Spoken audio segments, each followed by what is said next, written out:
Marketing isn't advertising. Marketing isn't hype. Marketing isn't hustling people. No one wants to be hustled. It used to be all of those. In 1965, advertising and marketing were the same thing. Advertising is using money to interrupt people so you make enough money so you can do it again. And in the age of mass marketing, average stuff promoted a lot will always outsell average stuff that's not promoted a lot. So Skippy peanut butter and Heinz ketchup and go down the list. Those are intentionally built to be average. They respond well to advertising. But the internet, like all things, it blows it up. It says, name any brand you care about and trust these days. Their ad budget's either non-existent or tiny, right? When was the last time you saw an ad with a jingle for Google? Mm-hmm. Google doesn't have a jingle. They don't need a jingle. So it has been replaced by the story we tell to the people we seek to serve so that the story is resonant and they will tell the others. How do you go about marketing a Toyota Prius? First thing is make sure it doesn't look like a Toyota Corolla. Because if it looked just like a Corolla as they were driving around the neighborhood, no one would notice them. But if you have a car 10 years ago that looks a little bit like a weird spaceship, your neighbors, and so you start to understand status roles and affiliation and dominance and subcultures and tribes. And all of these things are what marketing actually is. The story we tell that creates tension so that people will move forward. So if you want soccer to be more popular than basketball in the country, you need to make marketing decisions that have nothing to do with whether you're putting up billboards. And so if you drive down through Hollywood, you see all these billboards for not very good TV shows that aren't going to resonate with people. That's because someone at Netflix or Hulu is making bad marketing choices about what shows to make and who to put in them, not bad marketing decisions about billboards. So with all that said, everybody has a brand or they are invisible. Your brand is not your logo. Your brand is the story people tell themselves about you and the expectations they have of what you're going to be like when you walk in the room. That's your brand. And if you start becoming inconsistent, your brand will inevitably become inconsistent and fade away. So General Motors doesn't have much of a brand because we don't know what to expect the next time General Motors tells us they're going to make a car. Whereas McLaren has a brand. No ads, but they have a brand. Because if I said I got a new car from McLaren, you would have a hunch as to what I spend on it and what it would mean about me.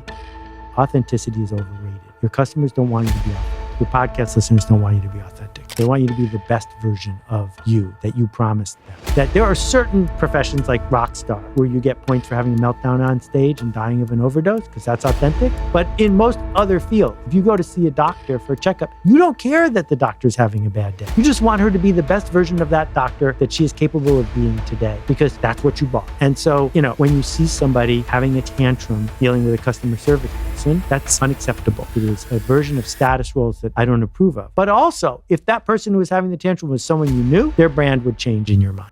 If you're a bus driver and your bus goes from here to Santa Fe, it doesn't pay for you to go up and down the streets trying to persuade people that they should go to Santa Fe. That if someone really wants to go to Bakersfield, they should get on a different bus. Your bus goes to Santa Fe. And we don't need a unanimous vote on almost any marketing plan. All we need to do is be able to find the people who want to go to Santa Fe, who are enrolled in the journey, people you respect, these people you want to be friends with, these people who are leading, they're all getting on this bus and the bus is going this way. Here we go. And if someone wants to get off the bus, they can get off the bus because we can't force them. But what marketing is in this day and age is not that you have 1/3 of the channels, viewers tuned to your channel. What it is that you incrementally build how many people are on the bus and you connect them to each other and then you amplify their work.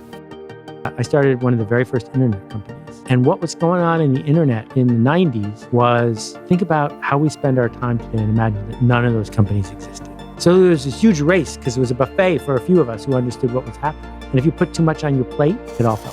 And the people who figured it out put one thing on their plate and won that thing. Taylor Swift would not make the Billboard Top 500 if her music was compared to sales from the 1970s. Not even close. That what it means to win on the long tail is just a tiny drip in a giant bucket, and that's enough. So I had 20 bestsellers in a row, and not one of them has sold to more than 1% of the U.S. population, which means that 99% of the U.S. population said, not interested, no idea who you are, see ya. That's not failure, that's success. So writing for all these people who are never going to engage with you, making a TV show or a podcast for everyone, no, don't make Serial, because Serial ends up being popular because something had to win that day's lottery, but it's probably not going to be you. If you copy them and say, well, this is going to be the next Lang, you've lost why you're doing it. You're saying, someone's going to win the lottery, it's going to be me. And we see struggling people, struggling with income, tricked into buying lottery tickets for that very reason. And it's a dumb investment. And instead, put ourselves on the hook and say, no, I'm making this for, the vegan community of Agora Hills, California. And if they don't like it, I have failed because it's for them and that's who it's for. So I put myself on the hook when I say that. Whereas if I say, I'm making the best thing I can and hopefully lots of people will like it, well, then when a few people don't like it, you can just say, well, I'm waiting for the next people. I'm waiting for a lucky break. How do I hype this? And so putting yourself on the hook, that's how you get funding for your project. That's how you hire people. That's how you get a job. Be specific, not this average, mediocre generalist.